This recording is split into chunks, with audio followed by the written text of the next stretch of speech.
I was talking to my friend the other day who works at an elevator company and he's thinking about quitting. He doesn't really see his career going to the next level. My name's Victor Ashley and I'm a real estate agent out of Seattle, Washington. You can reach me directly by getting a hold of me through the contact information I leave in the description, or you can leave a snarky comment in the comment section and I'll reach back out as soon as possible for you. And while you're at it, please hit subscribe. I really appreciate this, the growth that the channel's been seeing, and I appreciate you joining me for this journey. And I'm not exactly sure who this is important for, but it might be important to you. So hopefully you get something out of this, and I really appreciate you being here. So let's go straight into our zip code review of the 98117. And if you don't know, that's in the Crownhill neighborhood, and let me get you started on that. So Crownhill is located just north of the Space Needle. It's about 6 to 8 miles north of the Space Needle, depending on how you draw it.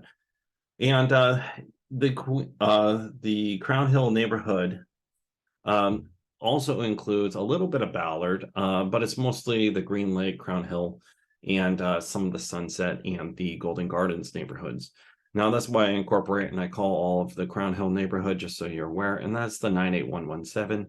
And this is our zip code review for this, and this is the March over March review. And if you've been watching my videos the last couple of days, I've been comparing the full March results from this year versus the March results from last year. So that's all 31 days, and that is closed sales data inside that time.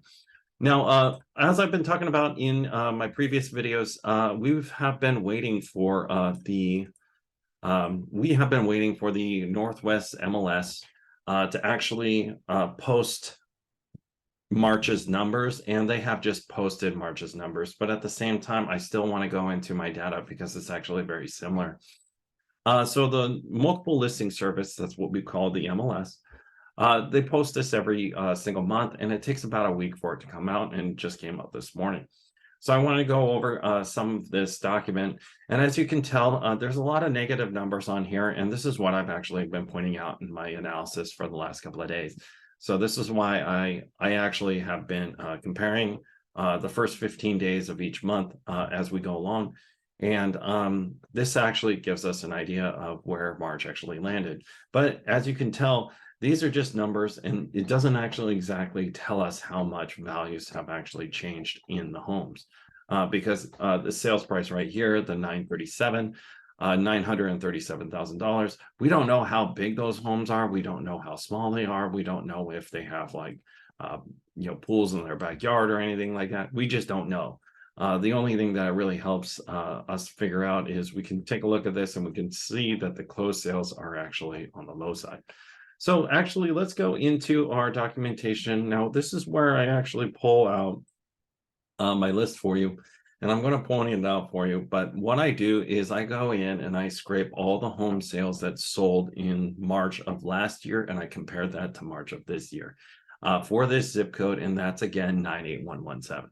So let's get started on it right now. So in this zip code, there were 66 homes. That includes condos and townhouses that sold inside of that 31-day period last year. Those are sold sales. They accepted a contract typically in February. It takes about 30 to 45 days actually to close a sale, just so you're aware, because you have to do all the contingencies, you have to do the financing, you have to do your inspections, and then you have to clear title, and then you walk all that information down to the courthouse. It goes to recording, and then you exchange the title for the money, and then you get keys, and that's how you become a homeowner. So I'm going to talk about it someday, how the process of home buying looks like, but that's a summary of it for you. And it takes about 30 to 45 days. So let's go into these 66 home sales that we looked at. I came out with an average home being priced out at $1,140,000, as well as it was on the market for just about 9 days. It was 3 beds, 2 baths, and it was 1847 square feet. I came out with a price per square foot of $650 a square foot. And I also, because I'm a nerd and I went into it for everybody before, I actually pulled out what it would cost to actually have a mortgage at that time. And last year's mortgage just to support this house with roughly an $80,000 down payment, it would be on roughly a rough estimate at $5,700 a month. And that, again, is only your payment and your interest. That does not include your any kind of taxes, insurance, or special assessments or HOAs. Okay, so now going into this year, and I saw something surprising. We had exactly half of the home sales happened this year versus last year. So there was 33 home sales instead of 66 this year. And I came up with a price for, I came up with a average home at that time was $1,040,000. $1,040,000 for a purchase price. It was on the market for 35 days instead of 9. It was 3 beds, it was 2 bath, and it was roughly, again, 1,890 square feet. So the price per square foot came out to $564, and because I'm also a nerd, I actually went into the mortgages one more time, and the mortgage cost you, again, $65.69, and that is only including your payment and your interest.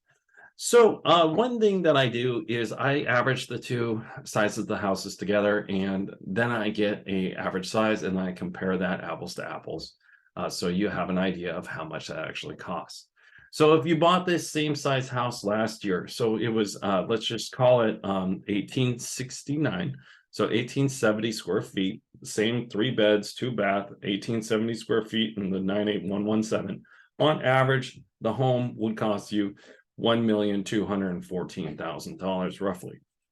Now this year, if you were to buy that exact same house, it would come out to $1,054,000, and that is actually a cost decrease of $160,000, which actually comes out to 13%.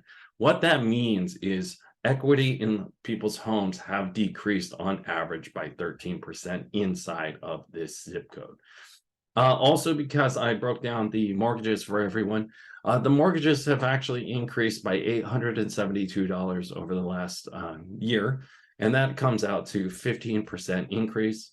As well as I went into the rents for you, and if you turn around and you decided you needed to rent out this house because you had some sort of life event, like right here, in this video that I just pointed out right here, your mortgage would not cover your rent, okay? Or actually the other way around. The rent would not cover the mortgage. You would be roughly $2,600 short, and you'd have some sort of payments that you have to make up to actually make that happen.